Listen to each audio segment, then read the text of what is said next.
Am I wrong for ruining Thanksgiving after my mother-in-law told everyone about my miscarriages? 32 female. I spent Thanksgiving with my in-laws and it was one of the most upsetting days of my life.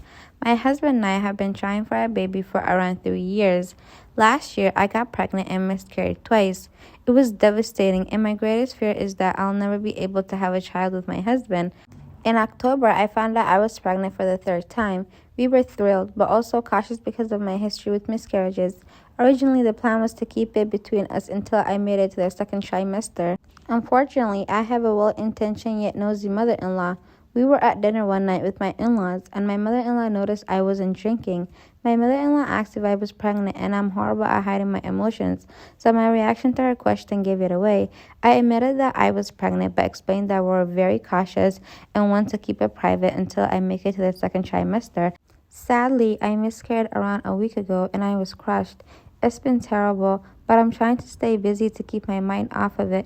Initially, I wanted to skip Thanksgiving, but I wanted my husband to see his family, and I thought it might lift my spirits to be surrounded by loved ones.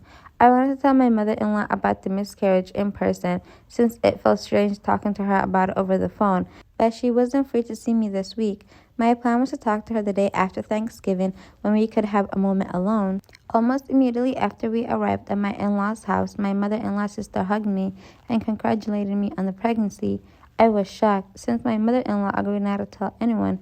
I considered saying thank you to not draw attention to myself and put a damper on the night, but I couldn't hide my emotions, and I told her I miscarried. She hugged me and apologized for my loss.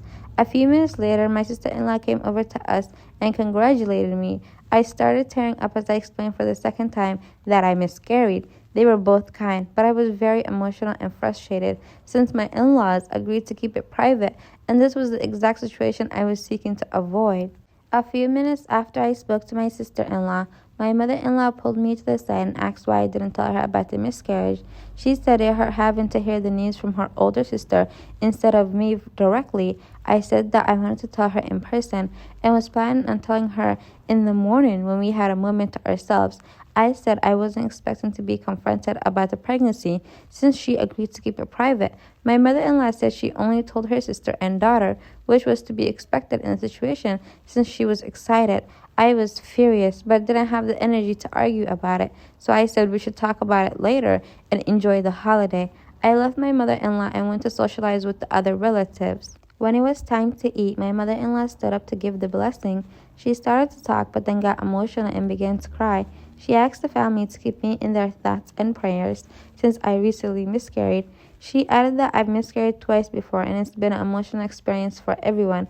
I had only told my mother-in-law and father-in-law about the previous miscarriages, so she was once broadcasting my personal medical information. My mother-in-law started talking directly to me and said she knows I'll get through this and that I'll make an amazing mom someday.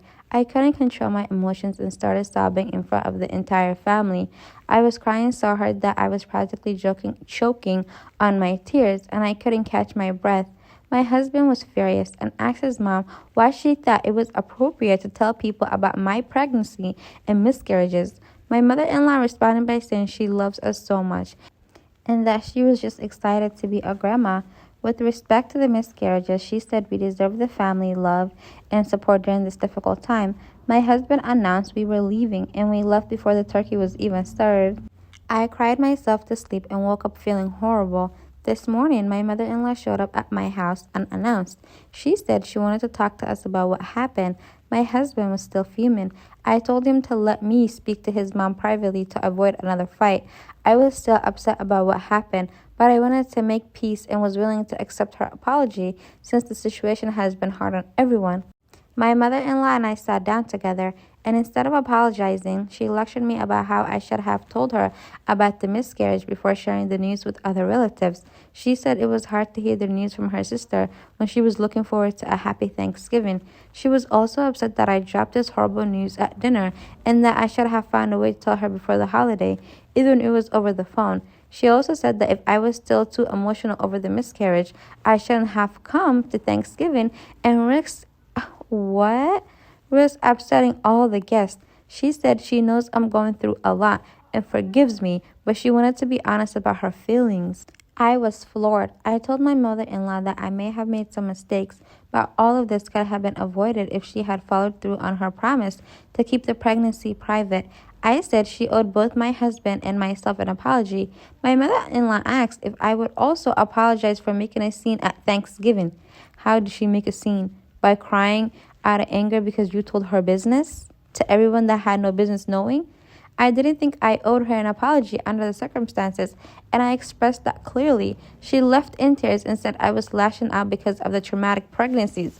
Wow. And this is exactly why you don't tell your personal traumatic issues to people that are in your life, because they will always find a way to throw it back in your face. Oh, I told your personal business that I promised to keep a secret to everybody and their mother. And instead of apologizing, I'm throwing what you went through in your face because, oh, you must be emotional because of that. Because there's no way I'm wrong, even though I'm the one who told your business. Like, oh my God, what? My husband said I shouldn't apologize and also canceled our Christmas plans with his family. Well, I hope she's not going to Christmas after what happened. While I think my mother-in-law behaved poorly, part of me wants to apologize to defuse the situation. I also know that this has been challenging for my mother-in-law as well, and we don't always react perfectly in these situations. I also feel badly that I let my emotions get the better of me and put a damper on the evening. Opie is too nice. Oh my God, she's already going through a lot, and her something like this to happen to her, and she's still being considerate of her mother-in-law who literally ruined her evening that was already ruined by her miscarriage. Her feelings, she's too nice. Am I wrong for refusing to let my roommate's boyfriend live with us after he tested me? I, 19 female, live with my roommate, let's call her Ashley, 20 female, in a small 2-bedroom apartment. We've been friends since high school and decided to split rent when we both started college. Things were fine at first, but then she started dating Jake, 22 male. At first, he was over a couple of nights a week, which I didn't mind, but over the past few months, he's basically moved in, eating our food, using our stuff, and not contributing a single dime to our rent or bills.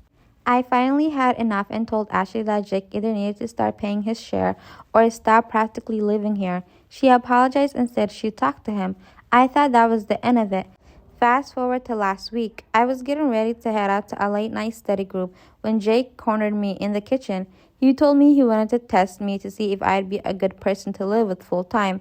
I was confused and I asked what he meant. He said that if I wanted him to pay rent, I had to prove I was roommate material by showing I could handle sharing the space with someone like him. He then gave me a list of rules he wanted me to follow if he officially moved in. Things like doing my share of the cooking, even though I already make my own meals, not bring any guys over. I'm single, but why is that even relevant? And being respectful of his gaming time by keeping the Wi-Fi free during his streams.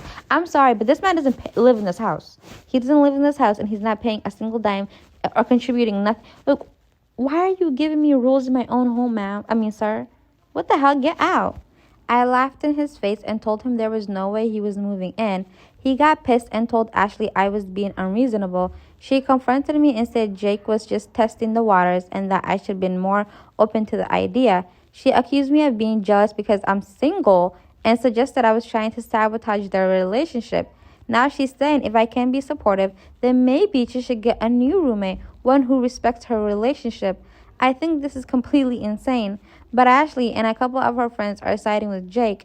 They're calling me selfish and controlling. Am I the a-hole for refusing to let him move in after? No, you're not. If anything, she just needs to move out. Because what do you mean that you're giving me rules in my own home?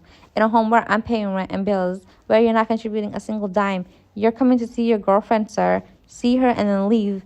And what does she mean? Oh, you're jealous of my boyfriend and my relationship. I hate male-centered women who talk like this and act like this. I would have punched in her throat because, girl, shut up.